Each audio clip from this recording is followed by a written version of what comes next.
Hello everyone, welcome to this special session where we are going to talk about mocks and their analysis. Now this session is a follow up to the previous session that Abhishek sir did with you.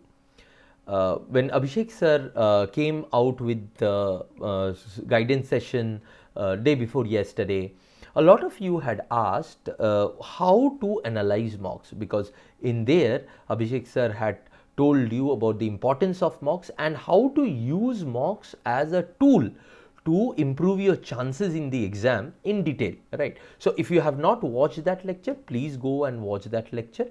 The link to that lecture would be given in the description box. Now on that basis, a lot of students ask that, sir, okay, analysis of mocks is important, taking the mocks is important, but how do we analyze the mock? Is there any stepwise method in which you can have a guidance that this is the way you should analyze the mock? Should the analysis stop at the mock when you are done with the mock, or at the score of the mock, or should the analysis be a continuous process? What to do in that in each stage of the process? These were the questions that were there in your mind.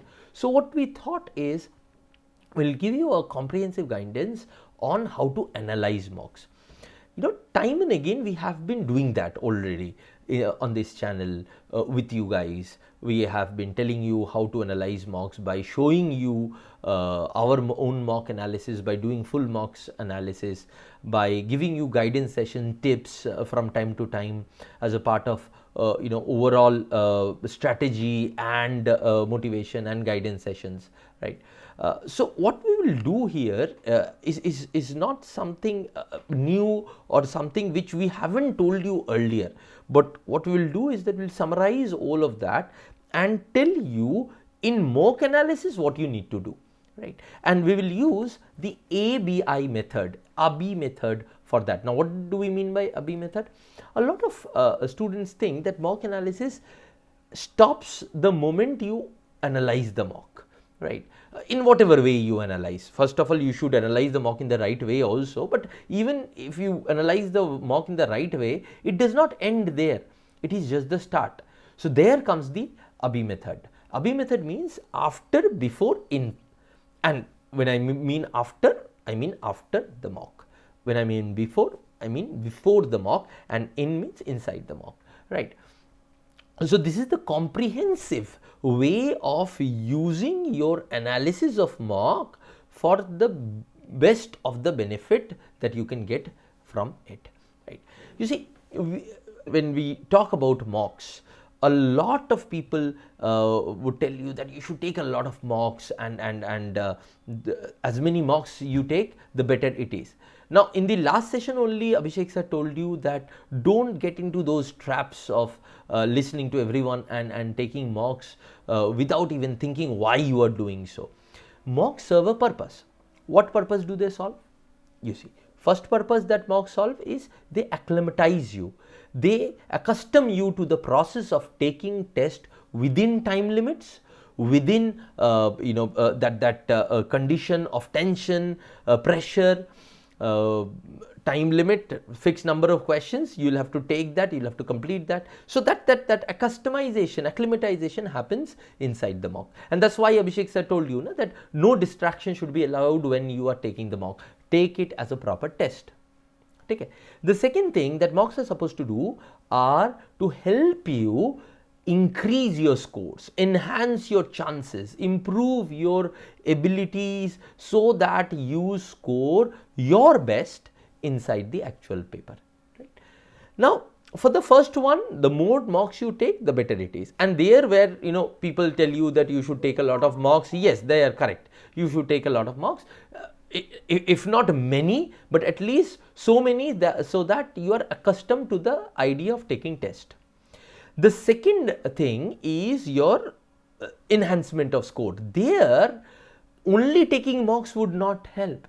There you need analysis, and that is why so many of you asked us that, sir, what is the proper way to analyze the mock?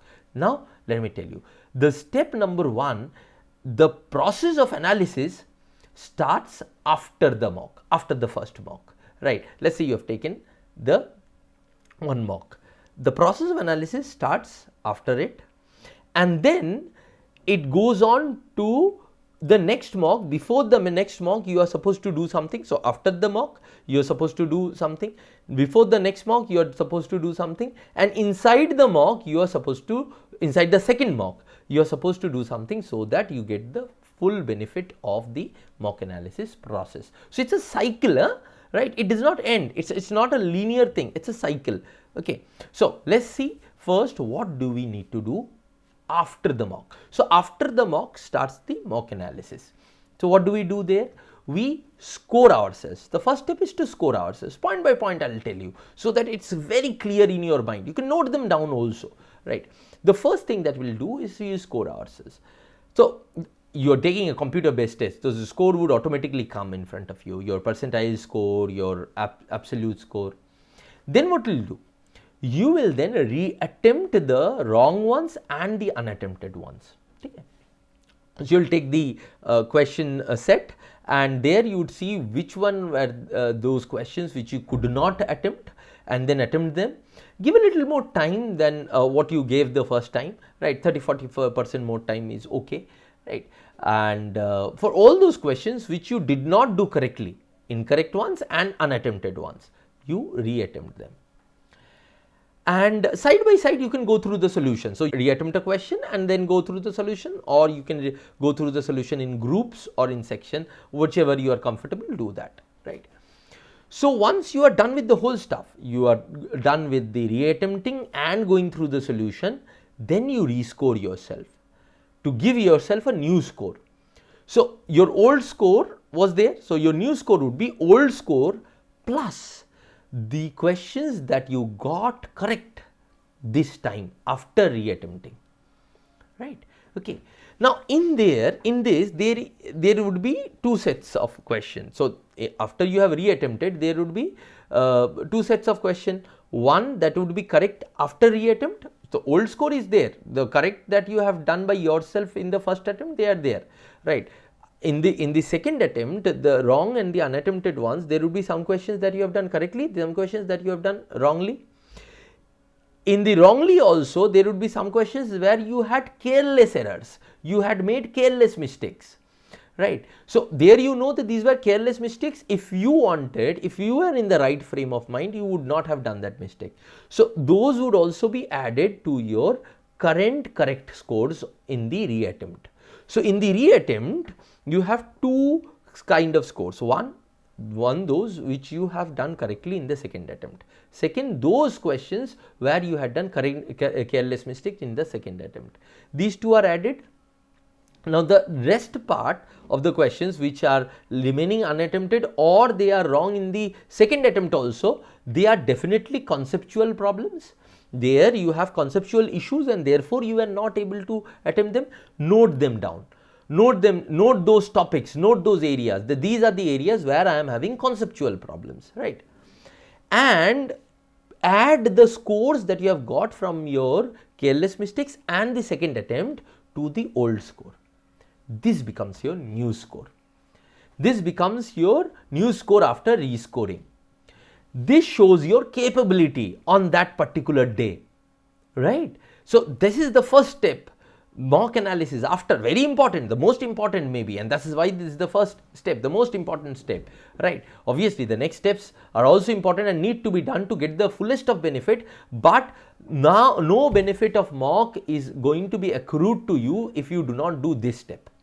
Then you note down the issues and their solution. Now what is issues? Issues like these are my conceptual problem. Issues does not mean question answer, no. Issues means which concepts are giving me most pain. Then second issue, why could I not attempt the questions inside the paper? Did I not manage my time well, right? Write down those issues section wise. Okay, so let's say in English you might see that your priority in which you attempted the question might have been wrong. In quant you might see that you have wasted time in a particular kind of question. So these are the issues you should write down. And what are the what is the subsequent solution to it? So for English, the subsequent solution would be to have a right priority. For quant, this is just an example. For quant, it would be not to waste time in these kind of questions. So you write them down in your copy, right? Here ends the step of after in mock analysis, right? The starting of mock analysis. Then before comes next mock, before the next mock. This is one mock. In the next mock, before even you go to take the mock, you should strategize. Now how do you strategize? Bring out that copy where you had written the issues and solution and read through your notes on that. Even after a couple of mocks, there would be 3-4 set of notes. Go through all of them. That would give you an indication that what are the most often repeated errors of test taking that you commit inside the paper, right? So that when you see that, when you remember that, it sort of acts as a gatekeeper inside your mock when you take the next mock, right? So before the next mock, bring out your copy, go through the notes of your issues and solution which you had written after analyzing the previous mocks. Okay. Then you start the mock and go through the skeleton of the paper. How to go through the skeleton of the paper, I have talked in detail in my previous lectures where I have talked about mocks and how to take mocks, even the 3 mistakes of test taking wala lecture of mine. I'll give the links to those lectures in the description. Go through them. You will understand how to go through the skeleton of the paper and prioritize your attempts based on that, right? So why do we prioritize our attempt? To maximize our score. The idea, the logic behind going through skeleton of the paper, when I say skeleton of the paper, what do I mean? Just the type of questions, the roots of questions, so that we have an idea what kind of question has come in the paper. That should not take you more than 1.5 minutes. How to do that within 1.5 minutes? I have already discussed in my previous lectures, as I told you. Then when you go through that, you know that in which priority you should go so that you can maximize your score. Right, and obviously the feedback that you have got from yourself due to the analysis that you have done in your previous mocks would help you decide that priority better also. So once you are done with that, your before work of the next mock is done. Then you start and go inside the mock. Now inside the mock, what you should do and what you should not do, in detail we have talked again and again. Even in the previous lecture of Abhishek sir, he had talk to you about what you should do inside the mock and what you should not do. Then as I refer to you, the 3 mistakes in test taking lecture of mine that I had delivered before the IBPS PO prelim exams, that would serve as a great tool for you to decide what to do inside the paper, right? So I'll not repeat them, I'll just give the links to those lectures, go through them. But the main idea here is to go according to your plan, attempt according to a plan. So you have made a plan after going through the skeleton of the paper. So attempt according to a plan, but remember, do what you can, leave what you can't. But don't get emotionally involved with the question. Don't get into an ego tussle with the question. Ari, this question is something that I have done earlier. Why is it not happening this time? Don't go to get into that. Be very clinical, right? Time is of essence. It's the biggest resource that you have. The questions are not. One question would go, another question would come, right? But time is of essence. That obviously doesn't mean that you should leave all the questions. But what I am saying is that whatever you can do within the stipulated time, do it. Whatever you can't, you're not able to understand it, leave it for later on. If you have time, come back and do it. Okay, right? So this is what you should do inside the paper. Attempt with discipline. The key word is discipline. And you see, all of these is related to analysis, because analysis gives you the data. It happens after the previous mock, and it gives you the data how you should orient yourself in the next mock, right? Both before the paper and inside the paper. So whatever you have analyzed in the previous mocks, right, would give you the indication of what to do and what not to do before and inside the mock in the next mock.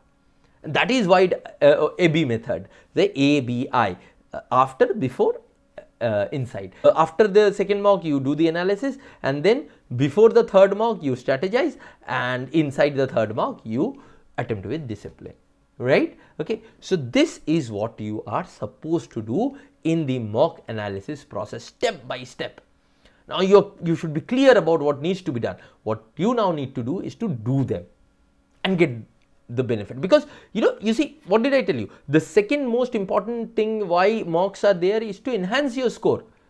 That would only happen when you use the mocks as a tool intelligently to improve your score. That's not going to happen if you mindlessly take the mocks. Okay, so that was all for today. Thank you very much and all the best.